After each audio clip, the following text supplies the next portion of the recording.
You talk about how much the economy will lose if the United States actually enforces our immigration laws and deports folks who are here illegally. And I want to quote you now. You say some industries would be particularly hard hit, including construction, agriculture, and hospitality, which combined would lose more than 2.5 million workers.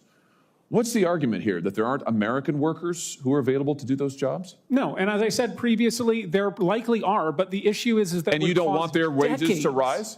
I think that we want to pass a path to citizenship so we can have a level and fair playing field for every American. Why would you want American citizens and those who are here lawfully to have to compete against illegal immigrants who, by the way, are often paid not minimum wage, who are not given the federally mandated benefits precisely because they're here illegally? Why would you want to drive down the wages of millions of working Americans who can't get those jobs in construction, agriculture, and hospitality because illegal immigrants are getting them? Suppressing wages in the meantime. Why would you want to do that? Well, if you'd been here for my initial testimony, you know I don't want that. Oh, listen, I read your testimony word for word, and I've been watching it, and I know what the answer is. You don't actually care about working people because you're absolutely hell-bent on this ideological agenda of opening our border.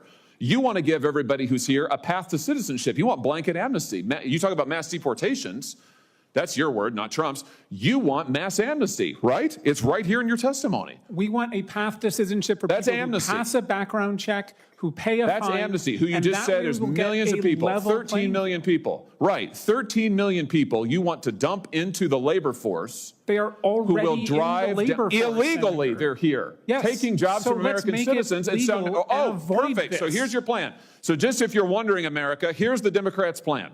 Take the 13 million plus illegals who are here, taking jobs from Americans, taking wages down, taking health care benefits, and bring them here legally so that they can continue to drive down wages, flood the labor force, and suppress Senator Hawley, they can't flood the labor force if they're already part of the labor force, which is the economic issue today. They are flooding the labor force now. That's what's happening now. Why do you think wages have flatlined? The majority have been here for over 15 years. Many millions have been here since the Reagan administration. And what has happened to working class wages in that time, Mr. Reichlin-Melnick? Working class wages are currently going up. Yes. Oh, really? They've gone up over the last 15 years?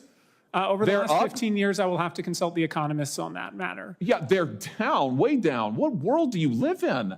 Listen, here's the deal. The American people just voted. The American people just voted. Well, you know what? It's my time, not yours.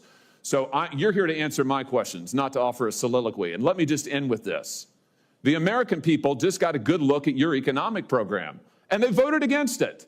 We've had an open border for the last 4 years. We have had de facto amnesty, as you yourself just said, for the last 15 plus years. It has been a disaster. People have died because of it. Wages are lower because of it. Our streets are in chaos because of it. And now you and the Democrat Party just say more of the same, more of the same. Let's double down. I would just say to you, I think that's insanity. I think it's total insanity, and the American people do too. Thank you, Mr. Chairman.